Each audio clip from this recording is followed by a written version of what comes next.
What most Somalis casually refer to as the Hawala network is actually an informal money transfer system built on trust and rooted in Islamic law dating back more than 1,000 years. In Somalia, there is no federal banking system and no formal money transfer businesses exist. But through the informal transfer network, Somalis across the globe send an estimated $1 billion back home each year. Today, the network has been modernized to meet U.S. and international banking regulations. Sending money is simple, efficient, and inexpensive. Someone enters a Nashville agency seeking to transfer money overseas. The money transfer agent receives the money and contacts another agent in the destination city. Then, after confirming that the money in Nashville has been received, the destination agent gives the prescribed amount to the recipient. The entire process can take as little as 15 minutes. Everybody here is supporting somebody back home because Somalia is a war-torn country and most people live off money they receive from overseas. The money we're sending back home is the backbone of the economy in Somalia. In our business, we see a full picture of the community. We see the elderly, we see the young just from high school. We see people working in sometimes maybe 2 or 3 shifts, sending money back to their family in Somalia. They don't have a choice because they got called, mother is sick, mother is, cousin is sick, cousin is hungry.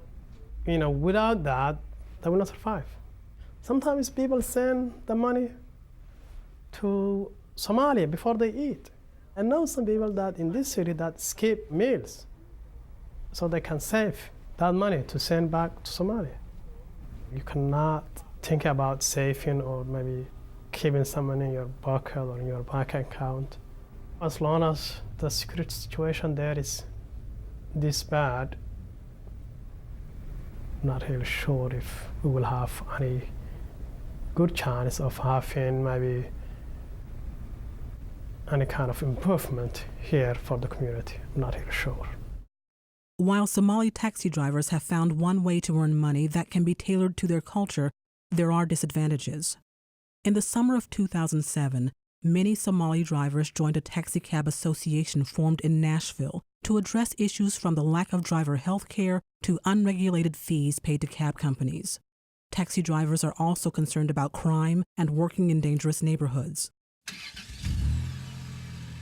The negativity of cab business ranges between, sometimes you can't even bring maybe like $20 or $30 back home for the whole day. And it ends up to a place that you might get killed, and it happened. We lost friends who were driving taxi. Some of them lost parts of their body, and some of them are alive but get shot. And robbery, hatred, discrimination, it happens. That kind of words that we didn't know back home. Back home, you're white or black, it's the same. But here, it become like an issue that it hurts feeling, and it's difficult to be 3 different categories that having trouble here: immigrant, black, and Muslim. Believe me, it's real difficult.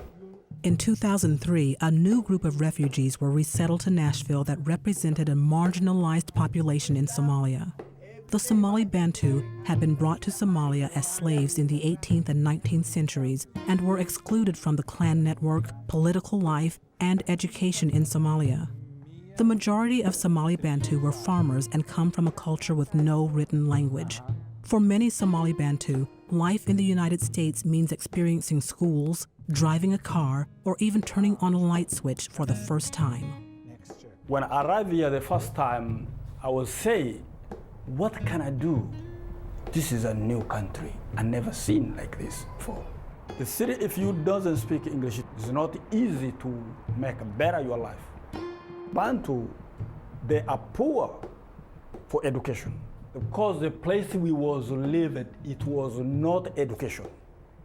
All the people here, age 40, when you call them here, no one speaks English. Many Bantu families are large, with several children and only one parent available for work. In order to find affordable housing and to help with childcare and transportation issues, many Somali Bantu have moved into federally subsidized neighborhoods. In these neighborhoods, Somali Bantu are able to help each other with daily needs. The family size 9, family size 10, family size 11. All the children, just one person working. The job he's working almost is $7, $8. He want to pay gas, he want to pay electric, phone, insurance, rent. That is a lot of money. My job, I work in Target. I work in overnight because daytime I have to help the people. There has been evidence that Somali and Somali Bantu living in public housing have been targeted victims of crime. Somali community leaders have encouraged residents to seek safer housing, but many are reluctant to leave because they can't afford to, and they depend on each other for survival. Bantus, they want to go to live another place, a better place. But the problem is they don't have able to move. If you go to live another apartment, you can get evicted. Because if you don't pay rent, you're out. While Somali Bantu parents rarely have any formal education, their children are enrolled in public schools, are learning English, and adapting to American culture. When I came here, I started to think the place I was living, it was the wrong place. It was a wrong place. But today, education is coming in my home. My son, he started to speak English in home. Awareness of crime and the struggles of youth in schools have encouraged leaders in the Somali community to help find activities for their young adults. Isa Muhammad has helped unify Somali, Somali Bantu, and other youth through one source of passion. Soccer is very important in Somali culture. It's a dream for every kid, to be a soccer professional. When Isa Muhammad started the competitive Somali soccer team 4 years ago, he had several goals in mind. When I started coaching this team and putting together actually this team, most of the kids were from the same high school, Stratford in Shelby area. And some of them were struggling. And in the neighborhood where they live, may be dangerous for them. So keeping them on a soccer field outside their neighborhood, that's one of my goals. And soccer is like any other sport, it has its rules, and you have to take the responsibility of your action. It's all about challenge. And I told them, the challenge is every day. While the team's name is the Tennessee Somali Stars, not all the players are Somali. The Somali culture is based on clan. The roots of the problem in Somalia, they can use whatever excuse they wanted, but it's all about how to be the leader of the clan. And I don't want the kids to have the same kind of mentality. Keeping a Somali team only with Somali players wasn't helpful.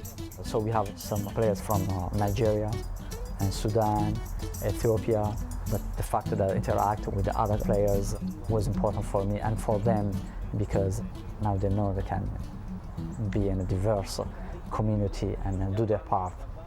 For some players in the Tennessee Somali Stars, competitive soccer offered their first experience of success in the United States. Last spring, the Stars traveled to Ohio to compete in a tournament with Somali teams from across North America. When we started, nobody knew that we have a team here. In Minnesota, in Ohio, in Canada, there are good soccer teams. And this kid said, hey, can we be like them? He said, yes, it just depends on us, how we work hard. And Somali people in North America organized a big tournament in Ohio. And they take the best teams from Toronto, Canada, from all the way from Seattle, Washington to Virginia, Atlanta, Minnesota. And we won that tournament. So we became from unknown team to beat. And the kids knows that, and they're really proud of it. For some members of the team, their success on the field and in school has led to college acceptance and even scholarships. That's my ultimate goal, make them, even if they don't play in college, at least make them go to college and finish school and help the rest of the community, because the Somali community is a community in transition. There is a growing awareness of the importance of education for the future of the Somali community in Nashville. Medina Hussein, who came to Nashville at age 17, entered high school and was unable to pass her high school exit exams, felt drawn to go back to school and graduate. One day I called Miss Woodford. She said, hey Medina, why you don't come back to school? I said, I just give up. She said, don't give up, just come back. Medina, you make this grade last time, you're gonna pass. And she gave me the date we taking the test. She said, come back this day. Before that day, you can come every day afternoon with me in the classroom. I can help you. And when the test came, then I stayed taking the test, reading again. Each paragraph I'm like 5 times. The final time, the bell's ring. She said, time's up. I just gave the teacher the test, just left. On her 5th attempt, Medina finally passed her high school exit exams. She had graduated. I was so excited. I feel like I graduated from university. I understand more than anybody because I was that situation. I know it's hard, I know that, but you have free school, free teacher, free bus, maybe free food. This is your chance. Take it. For many Somalis, surviving in Nashville has been about work, making money, sending whatever they can back home, and getting by. Education has often played a secondary role or been out of reach. I saw a lot of people in need that they are either in warehouse job or taxi business. So I decided to come up with an idea that I might push my friends and some other folks so that they can try to educate themselves and get a better life with their education.